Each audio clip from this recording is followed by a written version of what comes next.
Welcome back to the deep dive. We're diving into something you all requested this time around. Oh, yeah. Yeah, how to think and speak more naturally in English. Ah, So we found this podcast episode all about it. nice. So get ready to unlock some serious fluency secrets. There's this really interesting technique they talk about called What is it? shadowing. It's pretty cool. You'll see. Okay, I'm interested. The thing that stood out to me was how much they emphasize starting small. Oh, yeah. It's like they're saying, forget the grand gestures. Right. Focus on tiny shifts that, make a big difference over time. Exactly. They even talk about just thinking in English throughout the day. Mm-hmm. About simple things can prime your brain for more complex communication later. It's like building those neural pathways. That makes sense. They actually give this example of mentally listing your daily tasks in English. Mm-hmm. So instead of thinking, I need to grab groceries, you Right. try, I need to buy groceries. Okay. But in English, In English. it sounds simple, but it really starts to shift your internal monologue. I love that. It's like making English a constant companion rather than something you only pull out, for specific tasks. I see what you mean. And that seems to be like a recurring theme. Yeah. This whole idea of immersing yourself in English Uh-huh. beyond textbook study. Right. Like they even suggest things like reading news, Okay. but simplified English, Yeah. or listening to English music or watching movies and shows. Sure. But here's the thing, they actually recommend starting with subtitles Oh, really? in your native language. Wow. And then as you improve, you gradually remove them. That's clever. So you're kind of easing yourself in. Right. Getting used to the sounds and the rhythms before diving in head first. Exactly. I like that a lot. Yeah. It takes the pressure off, too. For sure. For sure.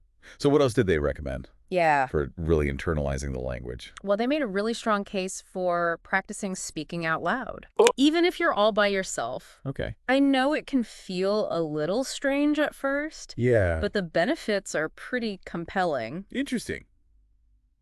I'm intrigued. What's so great about talking to yourself in English? Well, they explain that it actually trains your brain Okay. to think and articulate in English Uh-huh. without overthinking. Oh. You're essentially cutting out the translation step, I see. which can be a real roadblock to Yeah. fluency. That makes a lot of sense. So it's not just about pronunciation then. Right. It's about getting comfortable Yeah, forming those thoughts directly in English. exactly. And the podcast had some fun suggestions for this. Oh, yeah. Like what? Well, they suggested things like narrating your actions Okay. while you're doing everyday things, Uh-huh. like saying, I'm making breakfast, Oh. or I'm walking the dog as you do them. It Mm. sounds a bit silly, but it really helps. So practical. Yeah, it's like turning your whole life into an English practice zone. I love that. Mhm. Did they have any other tips like that? Yes. They also recommend having these pretend conversations in the mirror. What?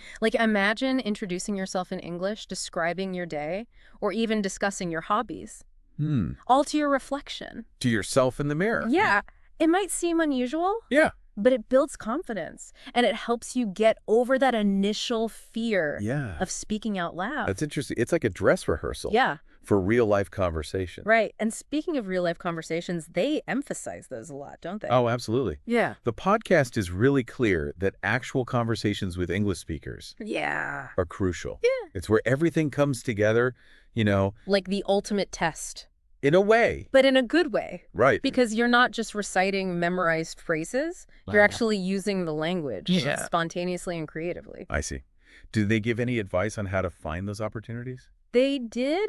They recommended things like talking with English-speaking friends Okay. or joining online language groups or clubs, or even finding language partners Oh, wow. through apps or websites. Interesting. The key is to find something that fits your personality Right. and your interests. That's great advice. It makes it much more sustainable if you're engaging with topics and people Yeah. you genuinely enjoy. Exactly. It's amazing how the podcast highlights this idea of reflection.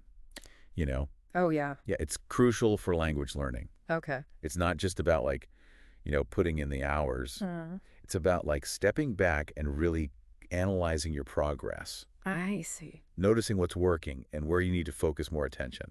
That makes a lot of sense. It's like anything else. If you don't take the time to assess and adjust, Yeah, you could be spinning your wheels exactly. without even realizing it. So how did they recommend incorporating reflection into the learning process? Well, they suggest something pretty simple, Okay.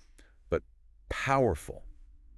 Write or record your thoughts in English every single day, even if it's just for a few minutes. Like a little English journal? Exactly. And they point out how doing this over time Yeah. helps you see your progress so much more clearly. A bit. You start to notice your vocabulary expanding, your sentences becoming more complex, your overall fluency improving. And if you're recording yourself speaking, Yes. you get that added layer of feedback Exactly. on your pronunciation and how smoothly you're expressing yourself. It's not just about spotting errors, though. Right. It's about becoming more aware of your language use in general. Okay. Like, what phrases do you tend to overuse? I see. What grammatical structures are you still struggling with? It brings those things to the surface so you can work on them. It's like having a built-in language coach. Right. Always there to give you feedback. So alongside reflection, did they recommend any other strategies for staying on track? They talked about the importance of setting small, achievable goals for your English practice. Yeah. The idea is that instead of feeling overwhelmed by this huge goal of becoming fluent, you break it down into bite-sized chunks That makes sense. that feel manageable and motivating. So instead of, I'm going to master English this year, Yeah. it's more like, this week I'm going to focus on using 5 new words in my English journal. Exactly. Or in my next conversation with an English speaker, I'm going to focus on speaking more confidently. Right. Even if I make a few mistakes. Yeah. It's about celebrating those small wins. I like that. And building momentum. It's like the podcast is subtly shifting your mindset. Yes. From this daunting long-term goal to a series of fun, achievable challenges. It feels so much more empowering. And it plays into this bigger theme they keep coming back to. What's that? Finding joy in the learning process. Oh, yeah. It shouldn't feel like a chore or a burden. Exactly. The more you can make learning English feel fun and engaging, Yeah. the more likely you are to stick with it. For sure.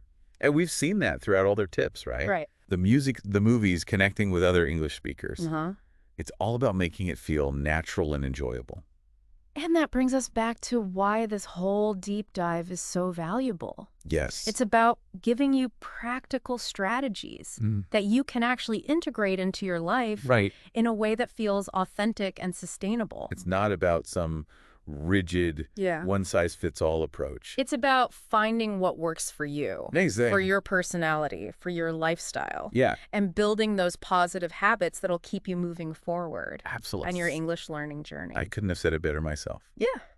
And speaking of moving forward, I think it's time we start wrapping things up. Okay. And pull together all those key takeaways from this fantastic podcast episode. Great idea. Let's head into the final part of our deep dive. Okay. And see what gems we can unearth. Sounds good. To help you think and speak in English more naturally. All right, so we're back for the final part of our deep dive. Here we are. We've been talking about all these amazing strategies for thinking and speaking in English more naturally. It's been great. It really has. This podcast episode is amazing. I know, right? It's like they distilled these complex ideas into these practical, actionable tips. I agree. So So before we wrap things up, let's revisit those key takeaways. Sounds good. Remember how we started with that idea of starting small, right? Making English a part of your everyday thoughts. Like even just mentally listing your to-do list in English. Exactly. That's so simple. Yeah. And then we talked about the power of immersion. Yes. Going beyond just like structured learning. Right. Like simplified news, music, movies, and shows. Remember they said start with subtitles. Yeah. And gradually remove them. I thought that was brilliant. It takes the pressure off for sure. It does. And then there was that part about speaking out loud. Oh, yeah. Even when you're alone. Right? Yeah. Like narrating your actions. Yeah. Or having those pretend conversations in the mirror. Which I'm definitely going to try. Me too. It was interesting how they explained that it trains your brain to think directly in English. And articulate. Yeah, it's like you're bypassing that translation step. Which can be such a pain. I know. And of course, who could forget real-life conversations with English speakers? That's where the magic happens. I know. That's where it all comes together. Right. Your vocabulary, your confidence, your ability to like think on your feet.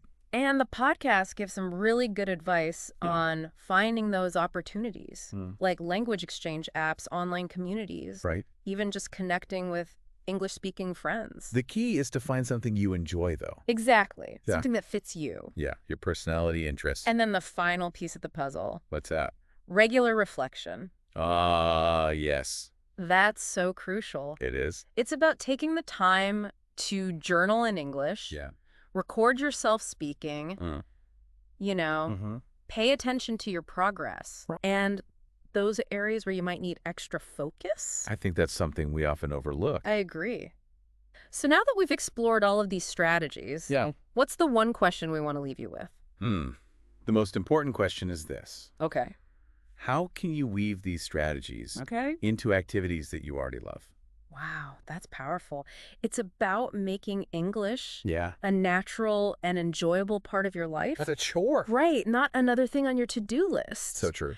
So think about those moments in your day where you can sprinkle in a little English practice. Absolutely. Like listening to an English podcast. Are you commuting? Or watching a movie with subtitles. Or joining an online community. Yeah, for one of your hobbies. I love it. And remember, this isn't about perfection. Wow. It's about progress. Every little step counts. It does. Keep experimenting, keep practicing.